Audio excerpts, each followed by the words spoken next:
ਟਮਾਟਰ ਵੀ ਖਤਮ ਹੋ ਗਿਆ, बुनाई भी जेड़ा है वो भी हो गई है। इस तो बाद जेड़ा है ना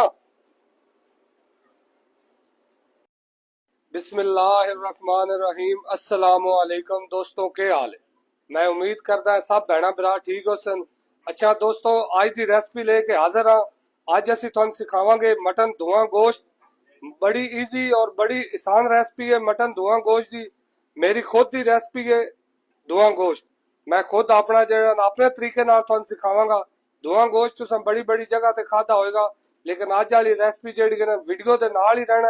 असी तुहानू जिहड़ा ना धुआं गोश्त सिखावांगे कि धुआं गोश्त किस तरह बनता।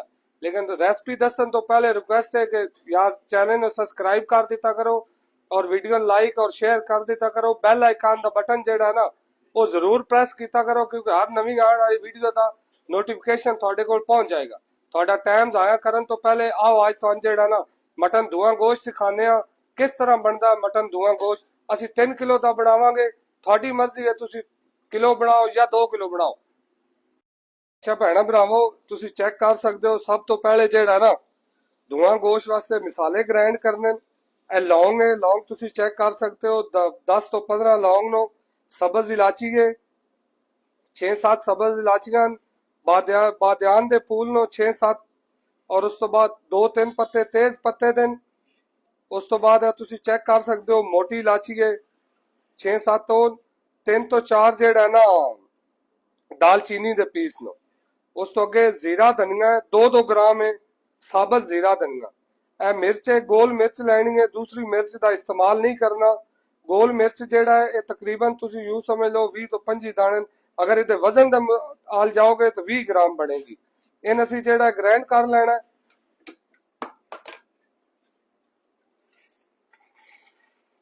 देख सकते हो तुसी ग्राइंडर है जेड़ा ना सब तो पहले इहदा मसाला ग्राइंड करना धुआं गोश्त का। इन बिल्कुल जेड़ा भैन भरावो पाउडर करना है। मोटा मोटा जेड़ा ना मसाला नहीं होना चाहिए। पाउडर होएगा तो अच्छा जेड़ा ना मिक्स भी हो जाएगा और मुंह दे विच भी जेड़ा दना थले नहीं आएगा। तो मेरी अपनी खुद की रेसिपी है। धुआं गोश्त तुसां बड़ी बड़ी जगह ते खादा सी, लेकिन इंशाल्लाह है धुआं गोश्त तुसी घर बनाने की ट्राई करना, बड़ा अच्छा टेस्ट आएगा था।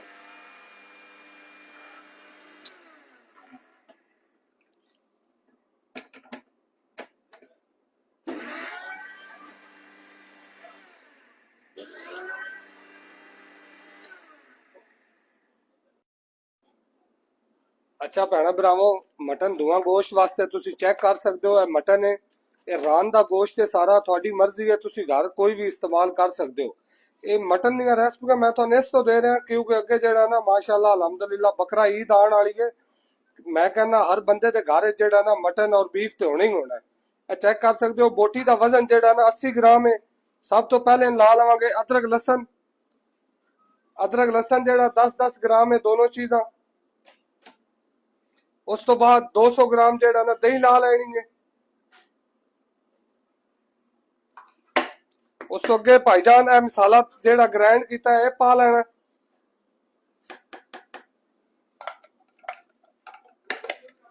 उस तो बाद भैन भरावो नमक है 20 ग्राम नमक है। 1 ग्राम जेड़ा ना हल्दी है।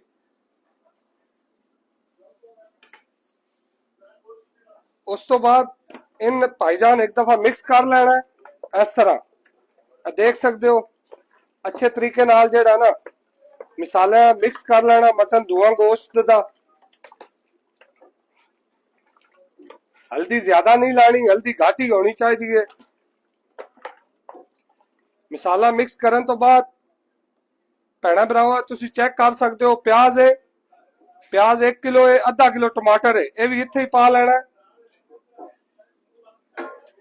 प्याज टमाटर भी जेड़ा ना मटन दे नाल ही मिक्स करना अच्छे तरीके ना, क्योंकि मसाला जेड़ा ना प्याज टमाटर में भी लग जाए। बड़ी अच्छी रेसिपी है, तुसी यकीन करो एक दफा ट्राई करना, बड़ा मजा आएगा। देख सकते हो इस तरह जेड़ा ना मिक्स हो गया मटन धुआं गोश्त वास्ते। प्याज भी टमाटर भी मसाले सारे भी। इन भाईजान जेड़ा ना तुसी कम अज कम आधा घंटा जेड़ा ना रख देना। फ्रीजर च रखो या थोड़ी मर्जी इस तरह बाहर पिया रहे, लेकिन आधा घंटा मसाला ला के तुसी लाजम छोड़ना है। अच्छा भाईजान धुआं गोश्त ਨੂੰ ਪਹਿਲੇ ਜਿਹੜਾ ਨਾ ਅੱਧਾ ਘੰਟਾ ਹੋ ਗਿਆ ਮਸਾਲਾ ਲਾ ਕੇ ਰੱਖਿਆ। ਉਸ ਤੋਂ ਬਾਅਦ ਇਹ ਤੁਸੀਂ ਚੈੱਕ ਕਰ ਸਕਦੇ ਹੋ। ਇਸ ਤਰ੍ਹਾਂ ਇੱਕ ਬਰਤਨ ਵਿੱਚ ਪਾ ਲੈਣਾ। ਸਾਰਾ ਜਿਹੜਾ ਨਾ ਅੱਛੇ ਤਰੀਕੇ ਨਾਲ ਮਸਾਲਾ ਡੱਬੇ ਚੋਂ ਜਾਂ ਬਰਤਨ ਜਿਸ ਵਿੱਚ ਵੀ ਹੋਵੇ ਕੱਢ ਲੈਣਾ। ਬਰਤਨ ਵਿੱਚ ਪਾਉਣ ਤੋਂ ਬਾਅਦ ਥੋੜੀ ਜਿਹੀ ਜਿਹੜਾ ਨਾ ਮਟਨ ਤੁਸੀਂ ਚੈੱਕ ਕਰ ਸਕਦੇ ਹੋ। ਮਟਨ ਨੂੰ ਨਾ ਸਾਈਡ ਤੇ ਕਰਨਾ ਭਾਈਜਾਨ। ਇਸ ਤਰ੍ਹਾਂ ਬਰਤਨ ਕੋਈ ਵੀ ਤੁਸੀਂ ਇਸਤੇਮਾਲ ਕਰ ਰਹੇ ਹੋ, ਇਸ ਤਰ੍ਹਾਂ ਮਟਨ ਸਾਈਡ ਤੇ ਕਰਕੇ ਇਸ ਨੂੰ ਜਿਹੜਾ ਨਾ ਅਸੀਂ ਇੱਥੇ ਹੀ ਨਾ ਧੂਆਂ ਲਾਣਾ, ਮਤਲਬ ਕੋਇਲਾ ਲਾਣਾ। ਕੋਇਲਾ ਜਿਹੜਾ ਤੁਸੀਂ ਇਹਦੇ ਵਿੱਚ ਡਾਇਰੈਕਟ ਇਸੇ ਤਰ੍ਹਾਂ ਹੀ ਸੁੱਟਣਾ ਹੈ। ਕੋਇਲਾ ਕੋਈ ਚੀਜ਼ ਆਇਲ ਵਿੱਚ ਜਾਂ ਕਿਸੇ ਬਰਤਨ ਵਿੱਚ ਪਾ ਕੇ ਨਹੀਂ ਰੱਖਣਾ। ਇਹ ਦੇਖ ਸਕਦੇ ਹੋ ਇਹ ਕੋਇਲਾ। ਕੋਇਲੇ ਨੂੰ ਭਾਈਜਾਨ ਜਿਹੜਾ ਨਾ ਇਸ ਤਰ੍ਹਾਂ ਰੱਖ ਕੇ ਸੈਂਟਰ ਵਿੱਚ ਇਹ ਚੈੱਕ ਕਰ ਲਓ। ਇਸ ਤਰ੍ਹਾਂ ਜਿਹੜਾ ਨਾ ਹੁਣ ਤੁਸੀਂ ਤਕਰੀਬਨ ਜਿਹੜਾ ਨਾ 10 ਮਿੰਟ ਜਿਹੜਾ ਟਾਈਮ ਦੇ ਕੇ ਛੋੜ ਦੇਣਾ। 10 ਮਿੰਟ ਬਾਅਦ ਜਿਹੜਾ ਇਹਦਾ ਫਿਰ ਮਜ਼ੀਦ ਪਕਾਈ ਦੀ ਤਰਫ ਲੈ ਕੇ ਜਾਣਾ, ਕਿਉਂਕਿ 10 ਮਿੰਟ ਦਾ ਮਕਸਦ ਹੈ ਕਿ ਜਿਹੜਾ ਨਾ ਉਹਦੇ ਅੰਦਰ ਅੱਛੇ ਫਲੇਵਰ ਆ ਜਾਏਗਾ ਧੂਏ ਗੋਸ਼ਤ ਦਾ। ਧੂਏ ਗੋਸ਼ਤ ਦਾ ਮਤਲਬ ਇਹ ਨਹੀਂ ਕਿ ਉਹਦੇ ਅੰਦਰ ਟੇਸਟ ਆਣਾ ਚਾਹੀਦਾ ਧੂਏ ਦਾ। अच्छा भाईजान 10 मिनट हो गए ना कोयला ਵਿੱਚ ਸਟਿਆ। ढकना उतार के ਜਿਹੜਾ ਨਾ कोयला देख सकते हो अपना आप खत्म कर गया। कोयला चुक लेना विचों। उस तो बाद ਜਿਹੜਾ चूल्हे नग ला ਲੈਣੀ है। 2 ਤੋਂ 3 ਮਿੰਟ ਜਿਹੜਾ ਨਾ ਇਹਦੀ ਇੱਥੇ ਤੁਸੀਂ ਜਿਹੜਾ ਨਾ ਹਲਕਾ ਇਹਦੀ ਗੁਲਾਈ ਕਰ ਲੈਣੀ ਹੈ, ਕਿਉਂਕਿ ਦਹੀਂ ਵੀ ਹੈ ਵਿੱਚ ਜਿਹੜਾ ਨਾ ਪਿਆਜ਼ ਵੀ है। बगैर ऑयल तो ऑयल हले नहीं पाना। ऑयल जेड़ा ना लास्ट में पाना जाके फाइनल जदों हो जाएगा उस टाइम। 2-3 मिनट जेड़ा ना अच्छे तरीके नाल धुलाई कर लेनी। 2-3 मिनट, क्योंकि मटन धुआं गोश्त बड़ा अच्छा ये न्यू स्टाइल है भाईजान। तुसी धुआं गोश्त बड़ी बड़ी जगह ते खाता उसी, लेकिन असी जेड़ा तुहानू दसी की रेसिपी है न्यू स्टाइल है। मिर्चा उतो होर नहीं लानियां, पाउडर लाल मिर्च पाउडर नहीं लानी। अगर तुसी ज्यादा स्पाइसी खाना चाहते हो तो वही गोल मिर्च जेड़ा ना थोड़ी भाईजान ज्यादा इस्तेमाल कर लो। इन 2 ਤੋਂ 3 मिनट जेड़ा ना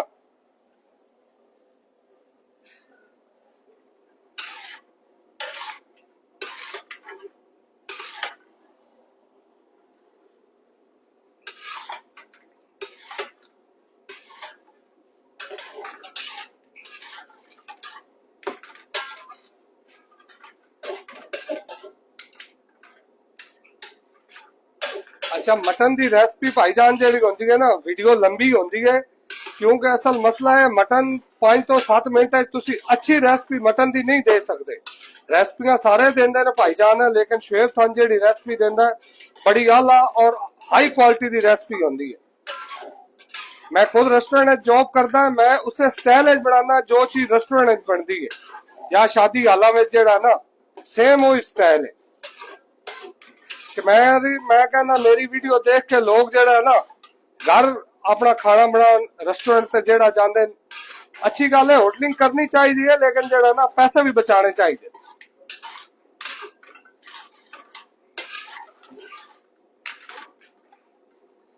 देख सकते हो 2 ਤੋਂ 3 मिनट जेड़ा ना हो गए।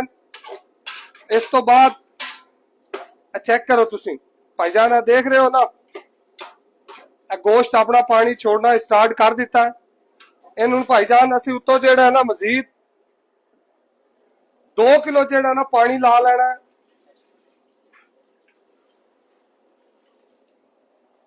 2 किलो पानी लाने तो बाद पानी मिक्स कर लेना है।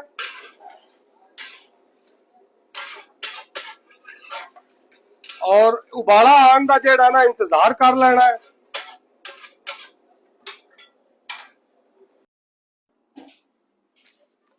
अच्छा भैन भरावो तुसी देख सकते हो जेड़ा ना मटन धुआं गोश्त नो 45 मिनट पूरे हो गए। देख रहे हो गोश्त भी जेड़ा ना नरम हो गया, 90% गोश्त गल गया। थले चूल्हा खोल लेने था। ये जो प्याज तुम देख रहे हो बिच नजर आ रहा, ग्रेवी प्याज नजर नहीं आना चाहिए। ये उतो जेड़ा ना 400 ग्राम जेड़ा ना देसी घी है, लेकिन देसी घी जेड़ा ना भैन भरावो ये बाजारी है। ਇਹ ਬਾਜ਼ਾਰ ਦਾ ਦੇਸੀ ਘੀ ਹੈ, ਦੂਸਰਾ ਨਹੀਂ ਹੈ, ਘਰ ਵਾਲਾ ਨਹੀਂ ਹੈ। ਇਹਦੀ ਦੇਸੀ ਘੀ ਪਾ ਕੇ ਬੁਨਾਈ ਕਰ ਲੈਣੀ ਅੱਛੇ ਤਰੀਕੇ ਨਾਲ। ਜਿਹੜਾ ਹੈ ਨਾ ਬੁਨਾਈ ਕਰੋਗੇ ਤੁਸੀਂ, ਕਿਉਂਕਿ ਪਿਆਜ਼ ਟਮਾਟਰ ਜਿਹੜਾ ਹੈ ਨਾ ਦੇਖ ਸਕਦੇ ਹੋ ਨਜ਼ਰ ਆ ਰਿਹਾ ਵਿੱਚ, ਉਹ ਵੀ खत्म हो जाएगा ਤੇ टेस्ट भी थोड़ा ਜਿਹੜਾ ਨਾ अच्छा हो जाएगा। पाकिस्तानी फूड जितना भी है भाईजान उसकी बुनाई करोगे तो उसका अच्छा टेस्ट आएगा, बुनाई नहीं करोगे तो उसका टेस्ट अच्छा नहीं निकलेगा। और मटन जेड़ा है उन बड़े प्यार ना बड़े जेड़ा ना मोहब्बत नाल पकाना होंदा, क्योंकि बोटी जेड़ी है ना टुटनी नहीं चाहिए। गोश्त गलिया थोड़ा इस तरह होना चाहिए जिस तरह बर्फी होती है।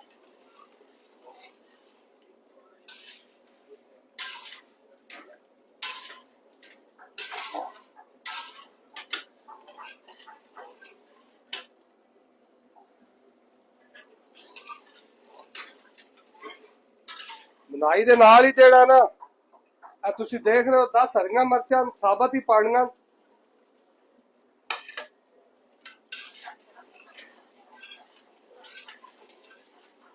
गोश्त बड़ा अच्छा टेस्ट होता है इसका भाईजान, ठीक है माशाल्लाह। खुशबू बड़ी अच्छी आ रही है, टेस्ट भी इंशाल्लाह अच्छा होएगा। तुसी ट्राई करना एक दफा रेसिपी की।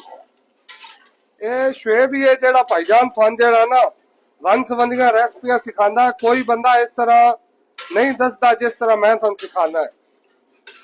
ग्रामां दे विच कोई बंदा शॉर्टकट लोग रेसिपी देंदे मोटा मोटा दस्या चलो जी। ये शुएब ही है थानू हर चीज जेड़ा ग्रामां दे विच दसदा है, ठीक है कि थोड़े वास्ते मसला ना होवे चीज बनाने दा चीज पकाने दा। क्योंकि ग्राम ते हर बंदे को पता ही पता है कि कितने ग्राम, 1 ग्राम 2 ग्राम सब कुछ हर बंदे को पता है। बच्चा इस दौर में कोई भी नहीं है। लेकिन ये थोड़ा भाई शुएब ही है जेड़ा थानू इस तरह दी रेसिपियां लेके हाजिर होता है। सारे शेफ हजरात अगे मेरी रिक्वेस्ट है कि भाईजान अपना जेड़ा हुनर है इन फैलाओ, जितना फैला सकते हो फैलाओ। ये सदका जारिया है। अगर थोड़ी वीडियो देख के कोई सीख लेगा या कोई अपना बिजनेस कर लेगा तो कल थानी दुआ देगा।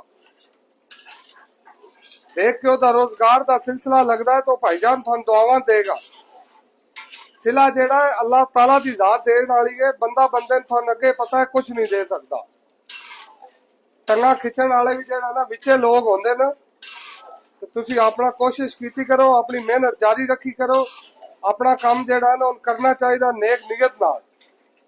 और खाना बनाने लगे कोशिश ये कीती करो कि भाईजान सफाई का खास ख्याल रखा करो।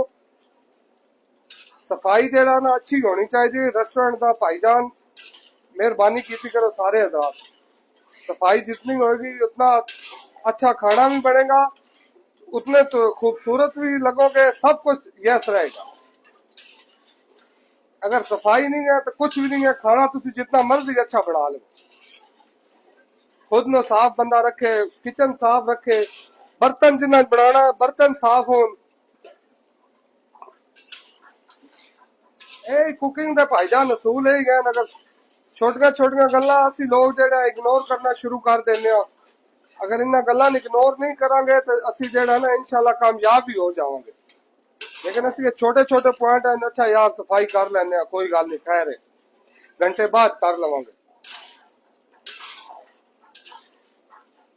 सफाई जेड़ा जरूर सफाई का ख्याल रखा करो, ठीक है ना।